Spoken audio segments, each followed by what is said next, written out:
Well, hi, and thanks for stopping by the Pellets and Pistons Airgun channel. Today we've got the Hatsan Model 95 on the bench, and we're just doing a little plinking. I'm shooting at my swinging targets at 35 yards, and we're doing okay with it. It's only got a 4-power scope on it, so it's really tough for me to get right up on those targets. The crosshairs obliterate about half of the target itself, so it's kind of hard to make a good shot, but we're going to try anyway. I've got 5 targets down there, 4 on the bottom, 1 on the top, and we're going to shoot on the 4 on the bottom first, and then we'll reset them with the 1 on the top, hopefully. And hopefully we can do it with 5 shots, but I'm not so sure. Anyway, let's see how we do. Thanks again for stopping by the Pellets and Pistons Airgun channel.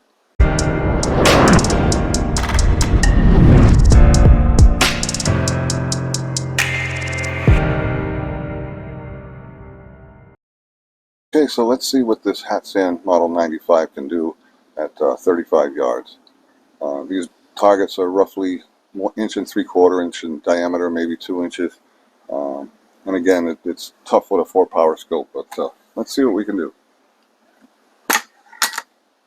This thing is equipped with what Hatsan calls a quattro trigger. They boldly proclaim that it's got this trigger on it, but the trigger is unbelievably hard to pull. It breaks very crisply, but it's very difficult to pull. Alright, so we're going to shoot left to right, bottom row. Let's see what we can do.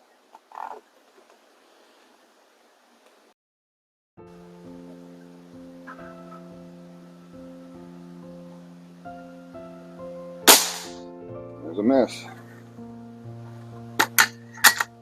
It's actually a pretty accurate gun. I learned something from talking to a Redditor acquaintance on Reddit, and he told me that one of the secrets to pulling this trigger is to kind of pull it upward as you pull rearward, and that seems to decrease the pressure that it takes in order to discharge the gun. And he's right, it actually helps, but it's not consistent. At least maybe it's me, I'm not consistently pulling it the same direction, I don't know, but it does seem to work, so keep that in mind. If you own one of these, give it a shot. Let's try it again.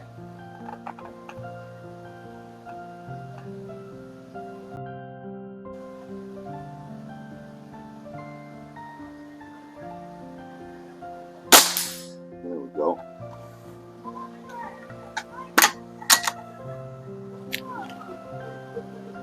They also say that it has the SAS recoil suppression system.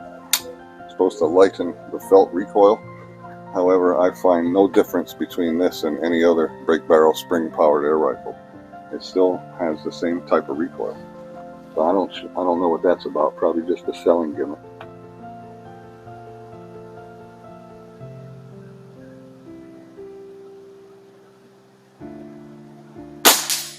There's 2.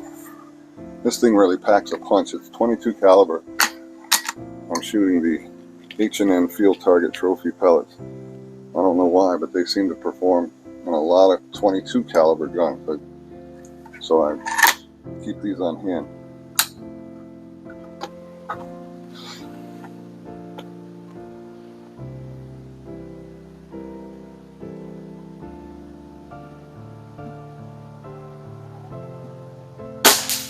There's 3.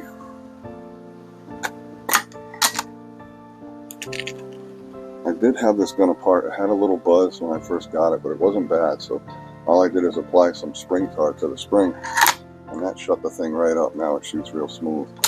It's a noisy cocking gun, and it's mostly a friction noise from the cocking arm sliding in the slot. I suppose I could polish it and molly it up a little bit, and it would probably quiet it down quite a bit, but I just haven't got around to it. If I ever do, it'll be another video.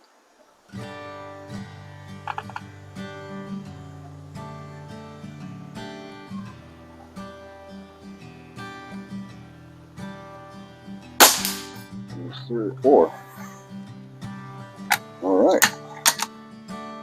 It's time to reset the target.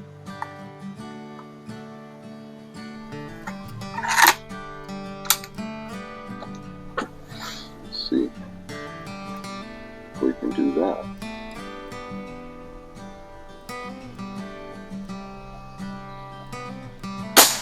Oh, bummer. Clean miss.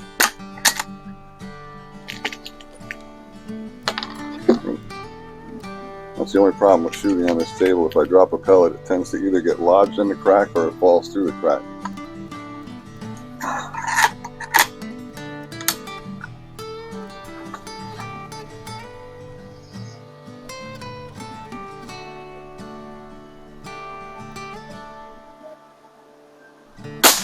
There we go. Reset those targets.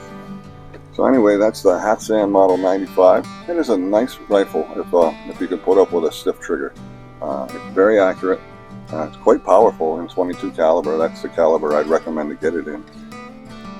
It's just it's kind of a nice gun. It's got a Turkish walnut stock, which makes it really nice. It's got some pressed checkering, which is pretty much useless checkering. It's not very deep. And I'd say that it's actually in deserving a better scope than what I've got on here. So maybe one of these days I'll scope it with something a little better. Maybe also I'll take it apart one of these days and see if I can't figure out how to lighten this trigger pull a little bit. But again, that's another video. So I want to thank you folks for stopping. Whoop, wait a minute. We're going into the sign off before we do the routine that we always do. And that's to ring the bell. And I find these 22 caliber rifles always ring the bell just a little louder than the 177 caliber rifles. So here we go.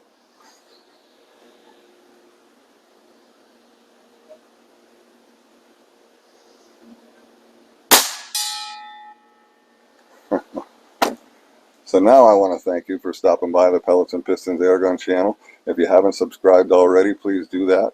Hit the bell if you'd like to be reminded of the next video. And by all means, give me a thumbs up if you enjoyed this one. Thanks so much, folks. Have a great day.